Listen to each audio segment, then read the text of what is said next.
Okay, everybody, hello and welcome to our Retrain the Dyslexic Brain graduate case studies. So if you have never been with us before, welcome. We do these case study reviews every other week for a couple of reasons. So number one, we are so proud of the clients that have graduated our program and the incredible gains that they have had. So we always like to highlight those clients, as well as spread hope about what is possible with the right support for dyslexia. So everything that we are about to talk about is something that happened within 15 weeks that Jed and his mom did at home. So we'll talk about that. But the case that we're going to be looking at more specifically today is Jed, who is 10.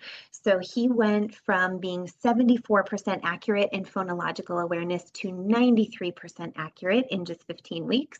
His score on the wide range achievement test 5 in reading went from the 4th percentile to the 39th, and his spelling went from the 4th to the 9th, with his good phonetic equivalence making it to the 58th percentile. And again, all of what we're about to talk about happened within a time span of 15 weeks. And so we love not only sharing the data, but more importantly, the real lives and the stories of the families and how it really affected this young person. And so Angie, his mom, said we were spending hours a day with Jed on language arts. And I was worried that he was going to grow up saying, like, I work really hard, but I don't get much better. And what I really wanted was for him to learn that when you work hard and you put your time in, it's working smart and there should be a certain amount of growth. And that's what we really wanted to see for Jed. And so she said, oh my gosh, his growth was astronomical. And this was the only thing that we did for language arts during this time. So I think, in this case, we have a more pure case study in that Jed is homeschooled. And so he wasn't doing any other programs or any other reading support other than our program during this time. So it kind of gives us a true window into what is possible with this program. So just to kind of give you a little bit of background so you kind of have some context for what we're talking about, at Retrain the Dyslexic Brain, we do deploy these cutting edge neuroscience techniques that help to reorganize how the brain is responding to language. And what I mean by that, we'll talk about in a minute, but there are areas of the brain for a kiddo with dyslexia that are underdeveloped. And so by helping to give strategies to the family that they do for 10 to 15 minutes a day, we are able to see these massive, massive improvements in clients within just a few weeks or months, which obviously have a huge increase in the child's confidence and their independence with reading and spelling. So everything that we are about to talk about is what Angie was able to do with her son in their own home in 10 to 15 minutes a day with our help and support. So before we dive too far into this, I do want you to have a deeper understanding of dyslexia and more specifically the dyslexic brain. So on your screen, you'll see that there are these two images, and this is an fMRI of two brains. So on the left, you have a non-dyslexic person, and on the right, you have a person with dyslexia. And these images were taken specifically during a language task. So why that's important is that if we were to look at these two brains just at rest when they're just kind of hanging out, we wouldn't notice anything tremendously different about them. But when we ask these two people to spell something, or we ask them to read something or write a paragraph, read this essay, whatever it might be that has to do with a language task, you'll see that the brain responds differently to language. So in the non-dyslexic person, there is activity in this back part of the brain that's called the occipital lobe. That's where we see things. So the eyes are kind of up here. And when we take in information, it goes to this back part of the brain where we process our visual information. And then you'll also see that there's greater activity over the ears in what we call the parietal temporal lobe, where we process sound. So when we go and compare that to the person with dyslexia, we can see that there's literally no activity back here in this visual area and far, far less in the area where we process sound. So one of the ways that that is going to show up for a kiddo is now all of a sudden when they are taking in information, maybe the word cat is in front of them, the eyes take that in, but there isn't activity neurologically for that child to be able to process that, which is why they might add letters in that don't belong. They may omit letters that should have been there, or maybe even entire syllables. They might reverse a letter, they might put it backwards, they might invert things. It's again that visual system of the brain that is processing that language differently. And so again, when we have these neurological deficits, if you will, it can be quite challenging for the kiddo with dyslexia, and it has nothing to do with their intelligence. This is not a marker of how smart this kiddo is. This is not a marker of how hard that they tried. It's that literally their brain is unable to do the tasks that we're asking them to do. So here's this image again, this time with EEGs. So again, typical readers have activity in these areas of the brain. Readers with dyslexia do not, or it's far, far less, which makes processing language very, very challenging. And so here's what's super important for you as a parent of a child with dyslexia to know. You absolutely can shift how the brain is processing language. So this is what happens after you do remediation. You absolutely can create activity in areas of the brain where there might be underdevelopment. And so one of the things that's really powerful about that is we see evidence of this in all kinds of areas. Maybe just like once upon a time we thought that the world was flat. Once upon a time we thought that intelligence was fixed and you had a certain IQ and you were going to remain that way for the rest of your life. But we know now through improved neuroimaging equipment and techniques that the brain shifts all of the time. It shifts based on the kind of physical activity that we're doing. It shifts based on the kinds of foods that we eat. Gosh, they even did a study, a very interesting one, of London cab drivers who had to study a map of the city in order to do their job. And so they neuroimaged them before their job, and then they had to learn the map and they neuroimaged them afterwards. And they learned that they actually increased the spatial awareness areas of their brain by having to do this job. So we know that the brain is a pliable organ. It absolutely changes over time. And there are things that you can make possible to grow it. And then there's actually things that you can do to damage the brain too, and kind of prune those things out. But the long and short of it is that if someone has told you that there is absolutely nothing that you can do for dyslexia, and this is just a condition that you have to live with for the rest of your life, I hope that you have a heightened awareness of how false that is. And here's what actually happens when you are able to shift that and what it looks like in a human life. So whenever we do these case studies, we do interview the family, and specifically we interviewed this mama, Angie, Jed's mom, to ask her more about, like, what did this look like on a human level? So you did all of this work, and you did this work 10 to 15 minutes a day over this 15 weeks to really shift how his brain was responding to language. But what did that really look like? So here's kind of a window into Jed's story. So he's a 10-year-old boy in the fourth grade who was struggling with reading despite being bright, observant, and mechanically gifted. So another thing that you'll come to know is that kiddos with dyslexia actually have tremendous gifts, whether that's in creativity or lateral thinking or spatial thinking. Often there's an engineering type brain that comes along with these kiddos. But even though he was really bright, he was having this unexpected difficulty with processing language. And so therein lies the definition of dyslexia. Like, we're very intelligent, but we have this unexpected difficulty. But Jed is Angie's oldest child. And so sometimes as a parent, you don't know what you don't know. And so this is your first kid learning how to read. maybe this is what it looks like. But Angie had made the decision that she was going to homeschool her children. She is a former English teacher, and she was so excited. You know, she had these visions and these aspirations of what being a homeschool mom was going to look like, and all the literature that she was going to expose him to, and he was going to love to read, just like she loves to read. And that is not the way that their journey went. And so she said they spent approximately 3 years trying various reading programs with minimal progress. So they started out with the All About Reading curriculum at about age 5. And she said, minimal to any progress, still massively, massively struggling, could not figure out how to spell, could not figure out how to decode words. She said, no matter what we did, it was just like not making any progress. So then they switched curriculums.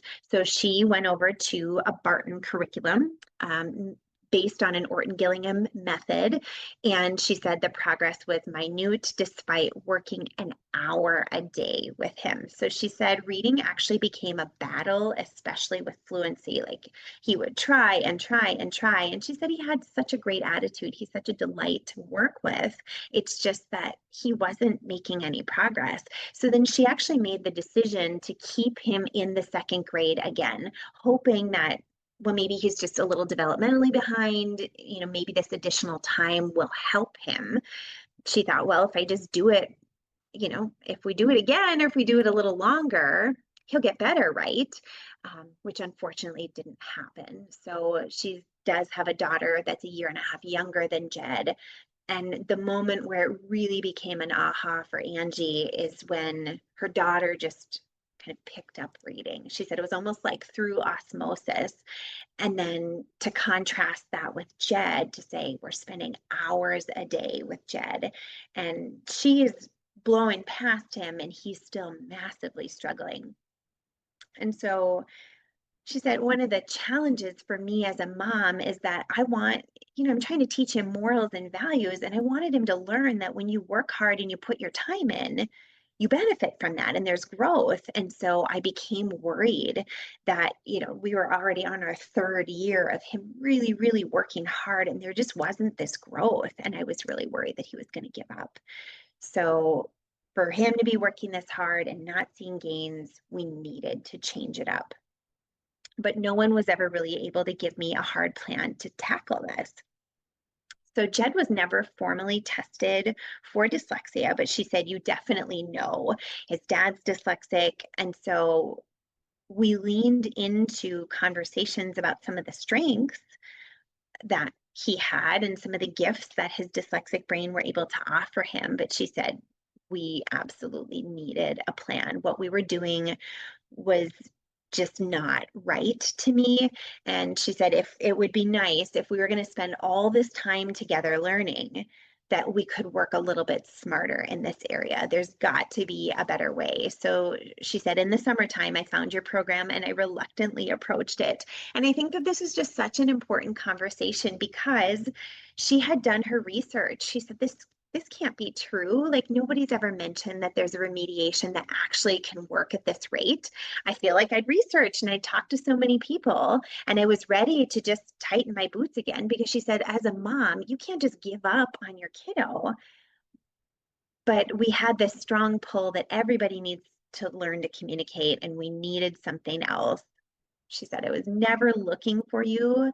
It was almost like divine providence. So our program showed up and she started looking into it. She had a conversation with somebody on our team and she said, oh my gosh, yeah, absolutely. We're going to go for it. So they joined the program in late August to early September, and they were wrapped up right before the holidays. So they ended up being in exactly 15 weeks, and they only missed 1 day during that time. So she said the program was a simple implementation, 10 to 20 minutes a day. Again, they only missed that 1 day, but it was flexible timing. So it could be done any time of the day as long as we kind of followed that up with a period of rest. She said, I don't think we ever spent more than 20 minutes a day. It just became part of our routine, and he was very willing to do that. So the module-based approach gave us measurable progress markers. Having those little wins was awesome. We loved that we were provided data tracking tools that helped Jed to visualize his own improvement. So Angie did share that Jed wasn't much for like praise or having any of that positive reinforcement. She said the thing that really helped him was seeing the hard data and knowing for sure that his efforts were making an impact. So that was a helpful component of the program for him. When Jed started the program, he was at the 4th percentile in both reading and spelling. He did have to complete a STAR reading test for his homeschooling program. And at that beginning point, he was at the 17th percentile in reading at a quote unquote 2nd grade level. So by the time he finished our program 15 weeks later, he had moved to the 39th percentile on the wide range achievement test, the 47th percentile on the STAR. He had gained 400 plus points in his Lexile score, and he was reading at a 4.7 grade level, so 2.5 grade levels from where he started within 15 weeks. So she said he was doing story problems and math, and he got done and said, "Wow, Mom, I just realized I didn't have to sound out any of those words. I didn't stumble." He was doing this independently, and he didn't ask for help either. His confidence soared. They have monthly meetings with their homeschool teacher, and she had asked Jed, like, "Hey, will you read that to me?" He just read the whole thing to her like it was easy. When he realized that he read the introductory passage, so we have our clients read a passage when they start. When he realized that he had read that introductory passage with 98% accuracy, it was a really powerful and huge win for him. He recognized that his work was paying off. Angie said, what a powerful and very telling story for us is that we were not doing anything in language arts other than your program during this time. So sometimes that's a variable that we can't always control. Some of our clients are in public school, some of our clients are in private school, some of our clients homeschool. And so inevitably they have to do other things other than this program at the same time. But in Angie and Jed's case, this was more pure. They did not do any other language arts programming, no other reading intervention. It was just this. And so these are a true representation of the gains that he was able to make as a result of the program. Angie said, we've never made gains like this in all of the previous 3 years that we've been trying to. His willingness and desire to write has changed astronomically. Before he was like, I'm going to tell you, Mom, and you're going to write it down and then I'll copy that. Now he can write himself. He's cruising through words now automatically. I know something has shifted for him. Hard work is an important core value in our family. This program is designed with a child parent foundation to be able to model that when things get hard, you work hard and there are fruits from that. And that's exactly what I wanted for him. She said, nobody loves your child more than you do. And so knowing that there's a path and that people have walked it before me was really powerful. I was grateful to have this program to guide me. I didn't have that before. So Angie's advice was to trust the intuition you have if things aren't clicking and you're doing all of the things. If you have a tutor at school or a teacher that's helping them and it's just not clicking, I think that you're not going to go wrong trying this program. So let's dig a little bit further into the data for Jed and kind of see more on the number side, what this really looked like for Jed in terms of this 15-week impact. But his phonological awareness, or his brain's ability to actually hear the sounds in the language, was only 74% accurate. In just 15 weeks, he had jumped to being 93% accurate. So just 2 more of those and he would have had a perfect score. His scores on the wide range achievement test 5 went from the 4th to the 39th. Spelling went from the 4th to the 9th. With we'll talk about this, the 58th percentile with good phonetic equivalence. So let's kind of dig more into that. So the AATR assessment is referring to a child's ability to actually hear and manipulate the sound structure in words. So even though we don't have a neurological profile scan of Jed pre and post, this right here is absolutely evidence that his brain has shifted in his ability to connect sight and sound together. So before really struggled in his ability to do that. Afterwards, massive growth, absolutely could connect sight and sound together and manipulate those things. And again, this is in an interval of 15 weeks, not yours. And now as we take a look at some of the next data, I think it's just kind of helpful that you have a little statistics base at the beginning. So this is what we call the normal distribution curve. So in the middle of this is what we would call average, or the 50th percentile. So you can see that there are these lines that go down from the mean and that go up from the mean. And all of these lines are what we call standard deviations. So statistically speaking, when we are measuring a child's growth, we know from meta-analyses or studies of studies how much growth is typical for a kid in an entire school year. So this is some of the work from Dr. John Hattie, but he studied to find out that when kids start, let's say, 4th grade, and they end 4th grade, the average improvement for the average kid is a 0.3 of a standard deviation. So that's in an entire school year, we would expect kids to grow that much. So you start 1st grade, you end 1st grade. It's expected that you would grow about a 0.3 of a standard deviation from the beginning of the school year to the end. So when you're deciding on an intervention, you want to close the gap. You don't want to just grow the amount that you're supposed to grow in the year. You want to actually grow more than that. And so if an intervention is going to make a moderate statistical significance, it's going to move you up a 0.5 of a standard deviation. If the intervention is statistically significant, meaning we know with statistical certainty that there was a positive influence on the data because of the method or the program, it's going to be a 0.8. So almost a full standard deviation. So as you can see, just by these little marks here, if you want to help a kiddo to grow, you really need to have a program that is going to be statistically significant in order to actually close the gap and move the needle. So let's look at what actually happened for Jed as a result of 15 weeks in this program.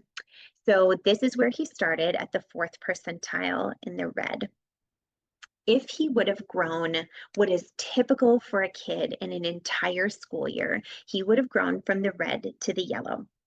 But what we know is that oftentimes kiddos with dyslexia don't even grow the normal amount. They grow less than that because their needs aren't being met. And so if this program would have had a statistically significant impact on Jed, meaning we know with statistical accuracy that this program had a positive impact on him, he would have made it to this brown dot. But instead, in 15 weeks, Jed made it 1.5 standard deviations of change from where he started and ended at the 39th percentile. So massive, massive growth statistically, absolutely closing the gap between Jed and his peers, which is exactly what you want if your kiddo is struggling. And then the picture actually looked very, very similar in spelling. So he started at the 4th percentile in spelling as well. Again, if he would have grown that anticipated amount as kids do in an entire year, he would have gone to this yellow. If it was a statistically significant result, he would have gone to the brown, but he actually went above that to the 9th percentile. And I think that that's important because when you look at the numbers 4 and 9, you don't say, oh, that's a ton of growth. But when you look at this statistically and you say, oh, actually, that's nearly a standard deviation of growth between start and finish, that's quite a bit. And it is really common that spelling grows less than reading. We expect that all of the time. It just takes a bit more. But when we look at the test that Jed took and his ability to spell words phonetically, meaning he had all of the sounds there. His brain was able to hear all of those things. He just maybe missed the pattern. So instead of writing the word with an EA, he wrote it with an EE instead, sometimes just off by one letter. He would have been at the 58th percentile by his test. Just massive, massive growth in spelling as well. So I do always want to take time during these case study reviews to celebrate the parent or the guardian that partnered with us in this process. So I want to celebrate Angie because we can give families these strategies all day long, but unless she actually implements those, we're not going to be able to see this kind of progress. So Angie maintained daily consistency with the program. She only missed one day during that 15 weeks, and repetition is absolutely part of plasticity. So being consistent and repetitive was huge. Angie was able to achieve all of these transformational results in just 15 weeks time. She leaned into our coaching support in both strategy and mindset. She made learning fun and celebrated Jed's small wins. She went full in on this idea that neuroplasticity can work. So if you start this process and you are a naysayer and you're believing that it's never going to work, it's never going to work. That's just kind of how mindset works. So she was all in that these kinds of results and growth were possible for Jed because he's a smart boy that is very, very capable. She just needed to have the right tools. So she absolutely followed the process, was decisive, coachable, resourceful, but she celebrated that this program helps you to teach your child that there's working hard and working smart. And yes, there can be adversity, but we can do this together, and I'm going to show you how to do it. So from a parenting perspective, she said it was such a win because I could still be working with Jed. Like nobody had to take that away from me. This empowered me to know what to do. And I showed up with love and I showed up with consistency for my son. But because we were given the step-by-step of what to do to help him actually shift his brain, I just had to do it. And it made it really, really simple and easy for me. So oftentimes, I think a logical question that you're asking is like, okay, is this unique to Angie and Jed? Like what happens if you've been with us for a while, you know that we actually do one of these every other week. So we've got literally thousands of clients that we've gotten through this process, but this is average. So as I mentioned, you know, when you look at the growth that a kid makes in an entire school year, here's what statistically significant growth looks like. Our average growth from our graduates is actually double that. So we are consistently seeing kids come over the line in that 4-month period who have made humongous, beyond statistically significant results over and over and over again, which means that it is the system and what we are doing. So we've had all kinds of variables. We've had moms, we've had dads, we've had grandmas, we've had 10-year-olds and 5-year-olds and 15-year-olds and 35-year-olds, like all kinds of other variables in this data. But the one thing that has been constant is the program itself, and holy cow, does it work. So if you want to dig more into the data, I do have a citation here for you, and you want to maybe look into like, what are these effect sizes and what is typical growth? And in this particular study, it talks about the 252 greatest influences on student achievement. I am grateful for us to say that we would be right at the top here of this list. Our numbers beat out every single one of these, which we are super, super proud of.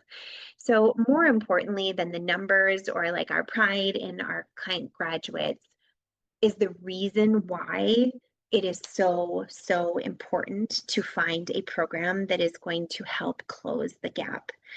Because ultimately, when your child continues to spiral in the same place and you feel like Angie did, where you're on a hamster wheel and we're going 1 year, 2 year, 3 years over and over and over, trying and trying, you ultimately miss out on opportunities. Whether that means that you couldn't play outside because you had to continue working. You know, Jed's sister probably took 5 minutes to do the assignments that took him an hour and a half. Or you miss out on classes that you might have wanted to take, or you miss out on job opportunities in your future. But ultimately, there are always things that you miss because you continue to struggle. And you have current and ongoing struggles. It's frustrating too. You may have stress in your life. You might actually start feeling depressed because a lot of this stuff really does have a deep mark on your self-worth. So when you continue to try and try and try and nothing is moving and nothing is working, you start to internalize that to say, it must be me. And we've had all kinds of clients who started this process saying, I'm dumb, I'm stupid, I'm never going to be able to learn. And those things can have a damage on a life. So we absolutely want to shift that as quickly and as efficiently as possible, which is why closing the gap is so, so critical. Again, it does have impacts on future opportunities. And a lot of that happens because of your mindset. So when you tell yourself, I'm not good enough, I could never grow in this, I'm never going to be good at this, that impacts the choices that you make. And so, your belief about yourself taps into your potential, and your potential taps into the actions that you take, and the actions that you take determine the results that you get. And so there is this belief and success cycle that you absolutely have to shift. And ultimately, everybody in the family can suffer because of this. So it is not just the child with dyslexia that suffers. If you don't believe that mom is not suffering as a result of this, you are mistaken. Mom absolutely has stress or anxiety or is up half the night trying to figure out what to do, because when your child is miserable, so too are you. So when you do have the ability to close the gap and you can massively shift the child's confidence in a short period of time, it improves not only their academic performance, but it increases their self-esteem and their confidence. It gives them overall better mental health and greater access to future opportunities. So it's just so, so important for you as a parent to not only understand that this can change. You may have been told that dyslexia is the way that it is. There's absolutely nothing that you can do. That is unequivocally false. And here is yet another example of how, when they just did this program, absolutely no other language arts curriculum, no other reading support, just this program, they had the ability to move a standard deviation and a half in less than 4 months' time. So just speaking again to the power of how it is possible to shift the brain and add activity for areas that might not have been performing before, you give the child that foundation and then you get to watch them take off, which is just the coolest thing. So if you are in the audience and you're saying, okay, this is me, I need some help, I want to tell you about some options that you have on some next steps that you can take. So for many people, Angie included, you don't know if your child is actually dyslexic, but you're seeing some signs that are causing you concern. Maybe it's that your child isn't developing, maybe it's that they're feeling frustrated, maybe it feels like you've tried everything under the sun and nothing's actually moving. If you're still in that place and you don't want to pay for a full neuropsych evaluation because you don't know if you need that, you would actually be a very, very good candidate for a dyslexia discovery workshop. So it is an hour-long workshop where we send you away with 3 assessments. And within 20 minutes, you can do these 3 assessments and have the data in front of you and the tools to say, okay, we either are showing that this is significantly a sign of dyslexia or we're not. So that information can sometimes be really, really valuable because then it helps you to make better decisions with what to do next. So if you are someone who needs that information and you're thinking, yeah, actually, we really do need more data like this, comment Dyslexia Discovery or reach out to our team at support@retrainthedyslexic-brain.com and just let us know that you need in on our next Dyslexia Discovery workshop. Or if you're a family who is just like Angie saying, we've been trying this, maybe it's our first year, maybe it's like Angie, your 3rd year, maybe you're on your 6th or 7th year of trying different things to support your child and it's just not working. It is highly likely that the reason that it's not working is because we haven't addressed that fundamental root issue, which is that the brain is literally not connecting sight and sound together. But when you do that, you can absolutely have a life-changing transformational result. So if you want to see if you and your family might be a candidate for that, we offer complimentary calls where we will help you to figure that out. So I just, would invite you to sign up for one of those, apply, see if it even makes sense that this treatment and the way that we do this would fit with your family. But again, that's a complimentary call to figure that out. So we would be happy to help you to kind of untangle that. So again, just reach out with our team and we'd be happy to get you set up. So with that, I want to thank you for joining us. We love these. These are absolutely one of my favorite things that we get to do. So we are coming back in 2 weeks to share yet another client graduate. We usually try to switch it between boys and girls. We try to highlight the different age ranges. I believe last week we shared somebody who was 8. I think our next one is somebody in their teens. So thank you. And if you are interested in continuing to be inspired by what's possible, I would encourage you to reach out to our team.